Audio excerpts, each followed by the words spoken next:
right now I can show you how to nature journal in the water.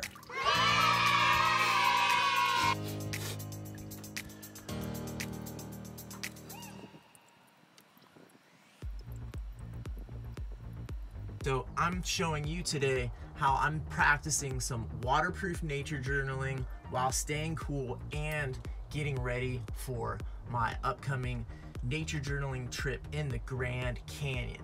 So I hope you love the sound because it's very echoey in here, but at least I get to enjoy this water. There's some fish in here, some plants. I get a free skin treatment from the fish nibbling on my pores or whatever they do, get that dead skin off. And I'm showing you this paper that I've been experimenting with. You might have seen my other post. This is from Right in the Rain. No, I am not sponsored by them or getting any free materials. I had to pay for this with money that I worked hard for. But anyways, I'm giving you a full review of it, let you know how it works.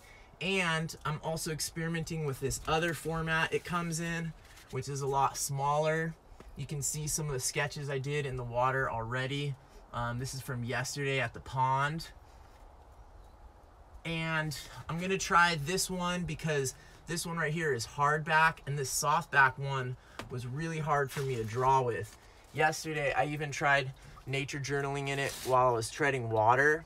You can see the drawing I did while I was treading water. Right here, you can see this little bit of a landscape up there. I did that while I was treading water and holding this, and then I went over to the edge of the pond and I did this nature journaling over there, which was really cool. I learned some stuff in that pond that I didn't know from my previous visit. But one thing that I definitely noticed is that this softback paper, it's hard to hold in your hand. So like if you're nature journaling normally, this would not be very easy unless you had something to set this on. And the whole point is like that I'm gonna be nature journaling in an extreme situation. I'm not gonna have a desk to put this on. So you can see I've been using this space pin, and this pin's supposed to be able to write when it's wet, and it seems like it works fine. Like a lot of ball pins, if they even get slightly wet, like even if they get a little bit wet on your skin or something, they won't draw. This one does, and it's supposed to work upside down and all that stuff, but you can see it still can bleed a little bit. So that's not ideal for sure. I also tried these colored pencils yesterday, but I'm just gonna try this other one out here now. I have some fish food so I can feed the fish, maybe get some drawings of the fish. And I'm gonna be testing out this one that is more hardbound. I've already dipped it into the water, pulled it back out. You can see the water just pours off of it pretty easily. And then with this pen, I'm gonna start drawing this plant right here. Let's see. Kind of hard to hold stuff, but already this is way better. I can even put it on my knee. But I think one thing, even if you have waterproof paper, a lot of times if you're in a situation that needs waterproof paper, you have other issues as well. So you probably don't have a place where you can hold your book open very easily or anything like that. I can't remember the name of this plant. It almost has a flower that reminds me of a buttercup, but it's not a buttercup. And it grows in aquatic places and also in pretty dry places. So you can see I've done some drawing here, and in the places where the water was beaded up, it has some issues for sure, but I'd say that's still pretty good considering that I just pulled this out of the water. You can also see that sometimes when you close the book while it hasn't dried completely, and I rubbed it, so that's definitely not, these are things that are definitely not ideal. And if you're really trying to make these perfect pieces of art and your style of drawing requires like precision, then you're gonna have trouble. But I think based on what I was doing yesterday, I would say that if your style of drawing allows for a little bit more looseness and messiness and still looks cool, then I would say these materials would work. I actually got this one at the REI co-op, and they come with these colored pencils, and those seem to work pretty good. I haven't tried the colors yet. They look pretty saturated, but I'm trying them out. As you can see, most of the images that they're showing on the back of the carton were not done in any kind of wet situation or like nature journaling, but I think it would be cool if more people experimented with these right in the rain. I'm gonna go ahead and do a little bit more nature journaling. So it might be kind of boring unless you like watching nature journaling, but that's what I came here for. So I'm gonna put some fish food down here, see if some of these fish will come up. I know earlier when I was in here and I wasn't moving, they were coming right up to me and nibbling on my skin and stuff. So I'm gonna chill for a little bit, stop talking, do some actual nature journaling. If you like watching nature journaling, it'll probably be fun. Let me know if you have any questions. I can kind of see some people that have been on here. Post any questions if you have any. Another thing I would recommend though before I start nature journaling actually is having some type of small like microfiber towel nearby. And if you even have this and it's not even totally dry, you could just wipe the page and get most of the water off, and then this pen will work fine. Because I'd really love to find a pen that I can actually use, not just colored pencils. So I'm gonna see if I can let these fish, oh here, they're coming up to me. All right, come back, fish. There's 2 species of fish in here. Okay, they're coming up to the food. They're moving so fast though. I have to do some gesture drawing now. I wonder, can you see the fish in the video? Maybe you can't see the, oh, you probably can see the fish in the video. Okay. It's cool because I normally don't get to see, these are some species of mosquito fish, but I normally don't get to see them so close. Maybe there's some type of tripod. If anybody knows the type of tripod that works underwater, let me know, or at least partially submerged in water, because even with this hardbound journal, this hardbound journal is still kind of, it's not very stable. That's why I see, hey, maybe you know what it is, it might be the size. So with my normal journal, I can fit it in the crook of my arm, but this one I can't. So just holding it like this is kind of weird. Okay, I'm gonna let the fish come back, but they're moving so fast. But it's definitely challenging holding your journal this way. I don't know how do people with small journals work in the field. If any of you have like using a small moleskin, let me know in the comments how you hold it, because right now I'm really struggling. But you can see I got a couple kind of gesture sketches in there of the fish. Ah, the light. There you go, see? All right, fishies, I want to see the other species of fish come out. Come on. These small pages are cramping my style. I should find out if they make bigger pages, because I don't understand how people nature journal on these small books. It feels really limiting to me, but I know some people really like it, and I'm sure there's benefits, but I haven't quite figured out what they are. All right, so let's see. I'm noticing there's like some interesting fuzz on these leaves that I didn't notice before. And a lot of times fuzz on plant leaves is an adaptation for reducing moisture loss, but it's kind of surprising that aquatic plant would be needing to reduce moisture loss. I'm just gonna write, so to paraphrase that whole question or line of inquiry, I'm just gonna write fuzz on leaf, moisture loss, question mark.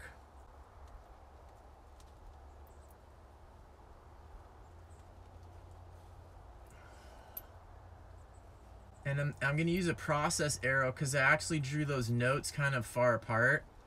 So I'm gonna use a process arrow coming underneath here, underneath these leaves. It's in that process arrow over here. It's gonna be kind of messy, but, and then that process arrow and those 2 boxes of text show my thought process. So nature journaling really is your brain on paper. So you can see there, you can see there that I connected these two thought bubbles with process arrows, and it's good to make a distinction between your process arrows and your pointer arrows. But there's a difference between pointing to show something and pointing to show a process, how a process is connected. So anyways, those process arrows connect those two thoughts, and I'm paraphrasing that. Oh my gosh, people are asking questions. It's like the tank. It's a tank type thing. A little me, a little Hugh asked. It's a tank that I have like these aquatic plants and fish in and stuff. And it was really hot, and the water went out at my house. And so it was like over 100, and I didn't have any water, and I was trying to edit a nature journaling video that needs to come out on Wednesday. The Nature Journal show hasn't missed a Wednesday night in like so many months. And so I was inside, it was like over 100. I was trying to edit this video, and then I went to splash some water on my face before editing more, and then my computer started to mess up because it was getting too hot. And then I came out here and jumped in this tank. Even though there's like plants and fish, it was kind of nice, and they were just giving me like a skin treatment. And so then I decided I should test some of my nature journaling, waterproof nature journaling materials. So I'm gonna go back to nature journaling these fish because I want to see them more. Get some more fish food. They're all scared now. Shoot. I'll draw these other plant roots. I haven't drawn the roots yet very much. Oh, what's that? Oh, I found a snail. Oh, I wish I had waterproof binoculars. I'm gonna draw the snail right here. I'm getting kind of cold, I think. It's surprising. It's pretty warm water, but your body does lose heat in water easily. Okay, so this is a cool snail. I'm gonna try expanding it from a really small size, actual size.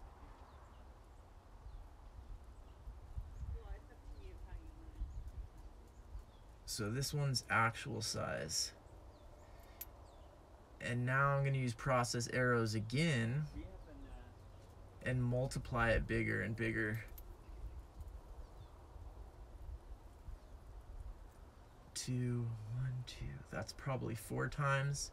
It's good to practice your ability to quantify things, especially measurements like size, and as an artist to be able to change the size of something that you see instead of just always drawing at the exact same scale. So you can see here, this is a really small snail on that stem right there. And in my drawing, the first time I drew it, I expanded it kind of automatically to that size. Maybe that's actually 10x, not 4x. And now I'm gonna practice blowing it up bigger and smaller and doing that intentionally. A lot of us just kind of have a habitual size we draw everything at, and we don't really control that intentionally. Ideally, we would have control over that. So let's see, that's probably more than 4 times. All right, and then this is maybe like 10, 20 times, 20x. And now I'm gonna make it really big.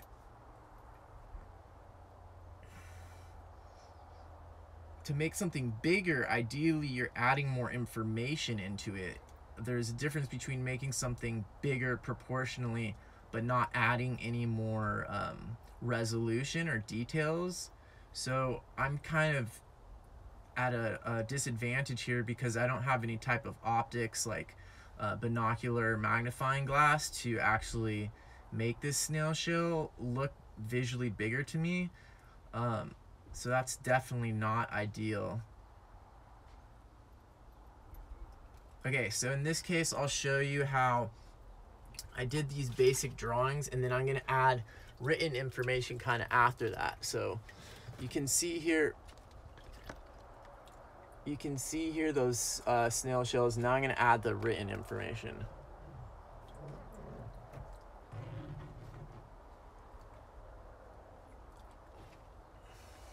So I'm going to make some bubble letters up here.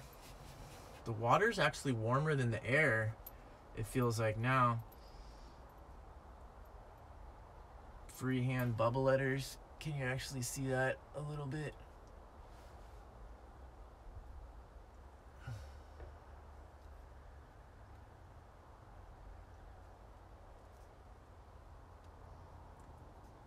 So that's basically my title. I guess I could put, I wish I had a temperature here of the water and of the air. I would put that, but for now I'm just gonna put the date, 9/7/20, the location more or less. Okay, now I'm gonna put some questions, because you know you gotta have some questions. So what am I curious about with this snail? I'm curious, let's see. I'm curious what it eats.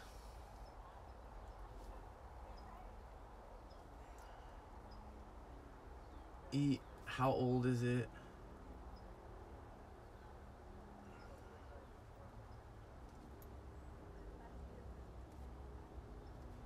What eats it?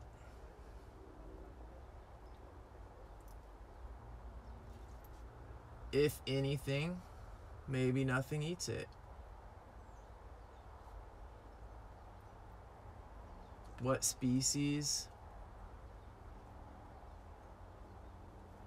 What does its poop look like?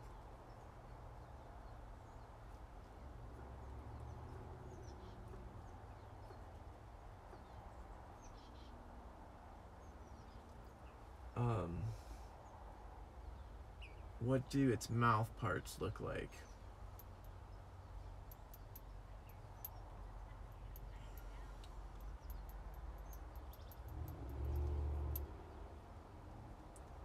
Ooh, I wish, you know, it'd be really cool right now is if, from a design perspective, see how that text is forming a block, a design element block? So one thing that you could do is you could take that, and if you had that all a single color, like if I had a different color for a different pen or pencil, then that would make it separate out even better, because then you can also hierarchically separate the visual from the written, which helps the brain understand the information better. So I'm gonna keep writing more questions. And that's like the process that you would do. So practicing in here is something that I could do like in any other type of aquatic situation. Let me see if I can let the fish come in closer again while I'm writing more about the snail.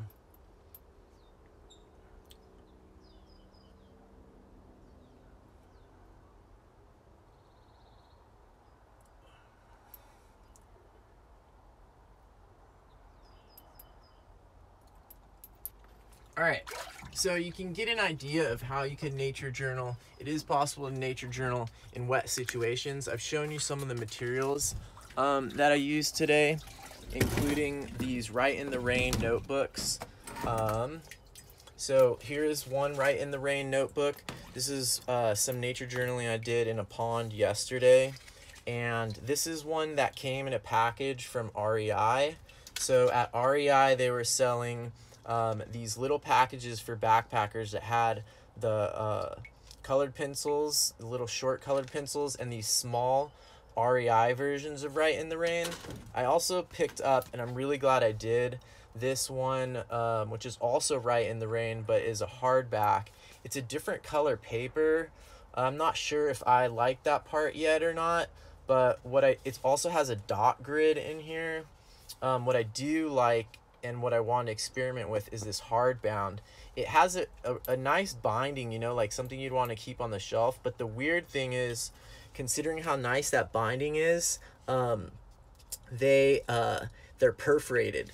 I see bestowing the brush. I see that looks like Zachariah, Face of Africa is here. Hi, bestowing the brush. Yes, these are waterproof. I just came out of the water with these, and I've been using this space pen for all of the ink work.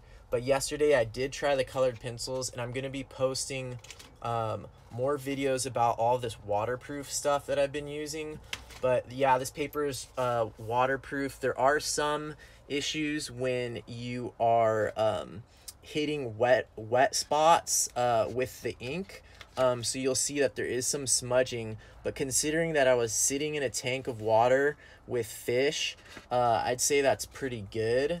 Yesterday I swam across a pond, and I even tried to do a little bit of nature journaling while I was treading water and made these pages here. You can see the ink spread a lot more on that one. You definitely cannot watercolor in these. I wish you could. I did experiment with these colored pencils, and you could probably do some interesting stuff, combine different colors. This is just a brown one. Anyways, this is something I want to experiment with more. I'm testing these materials out in preparation for my Colorado River Grand Canyon nature journaling trip. So I just wanted to go live today because it was super hot out and I couldn't do any of the video editing I was supposed to be doing in my studio. So I came in here. Just once again, I'll show you how you can totally dunk all of these materials completely underwater right here, right in the rain. And then when you pull it out, you can see this paper sheds the water pretty easy. So it's like, the only problem is like with this pen that I've been using and with the colored pencils, if you hit the little water droplets on the page, it will get messed up. But if you draw anywhere else, it works great. It's also supposed to be good for people who are like sweating a lot or getting grease on the paper. But yeah, other than those little spots, if you don't hit those spots, or like I was saying, if you have a little microfiber little towel, mini towel, you could just wipe the paper real quick. And as soon as you wipe the paper, it's totally good. And I bet even if this thing were wet, watch, I'm gonna get this microfiber cloth in the water. It will probably still work to smooth off the layer of wetness so that there aren't any actual drops, and then I can write on here, no problem. Ta-da! All right, that's it for today. Even though it's still probably in the 90s out, I'm actually getting kind of cold from being in the water. All right, bye everybody.